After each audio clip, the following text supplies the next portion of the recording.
মুক্তি পেল জাতীয় চলচ্চিত্র পুরস্কারপ্রাপ্ত নির্মাতা রেদওয়ান রনির দ্বিতীয় চলচ্চিত্র আইসক্রিম।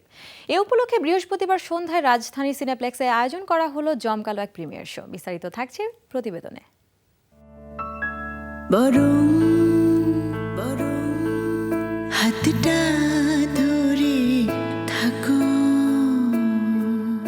প্রথম সিনেমা চোরাবালির পর নির্মাতা রেদওয়ান রনি নির্মাণ করলেন তার দ্বিতীয় সিনেমা আইসক্রিম।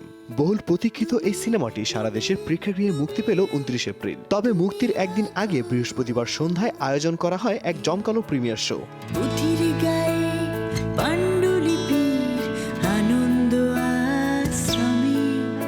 প্রিমিয়ার শোতে উপস্থিত ছিলেন নির্মাতা অমিতাভ রেজা, মোস্তফা কামাল রাজ, কথাসাহিত্যিক আনিসুল হক, ওমর সানি, মৌসুমী হামিদ, আইসক্রিমের কলাকুশলী সহ ছোট এবং বড় পর্দার অভিনয়শিল্পীরা। প্রিমিয়ার শো চলাকালীন নিজের অনুভূতি জানালেন সিনেমার নির্মাতা। একটা ফিল্ম মেকার আসলে এই দিনটার জন্যই ওয়েট করে যে কখন তার সিনেমা মুক্তি পাবে এবং মানুষ দেখবে।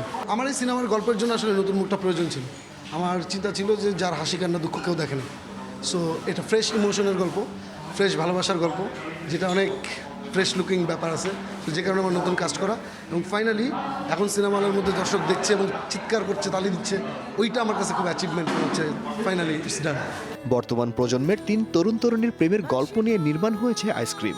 আর এই সিনেমার মধ্য দিয়ে প্রথমবারের মতো সিনেমায় অভিনয় করলেন নবাগত রাজ, তুষি ও উদয়। প্রিমিয়ার শো শেষে নিজেদের অনুভূতি জানালেন তারা।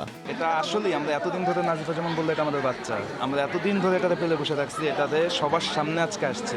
তো আপনারা প্লিজ সাপোর্ট করবেন। আমরা নতুন, এটা ছিল আমাদের বাচ্চা, এতদিন পেটে ছিল, এখন আজকে পৃথিবীতে আসছে।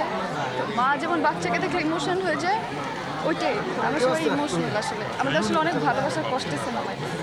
দর্শককে এটাই বলবো যে একবার অ্যাটলিস্ট হলে আসেন, একবার দেখে যান। আমি অনেক জীবনে অনেক কষ্ট করে আসছি এ পর্যন্ত। আবার রনিবার কাছে কৃতজ্ঞতা হবো সারা জীবন।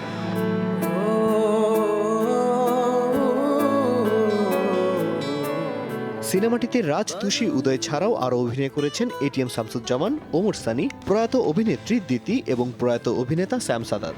সিনেমার প্রিমিয়ার শেষে উপস্থিত দর্শকদের প্রশংসায় ভাসে পুরো সিনেমা হল। ধাক্কা কাটানোর ট্যুরে এসে নতুন করে খেতে হবে আরেকটা ধাক্কা। সাকিব শুভ, শোবিজ টুনাইট।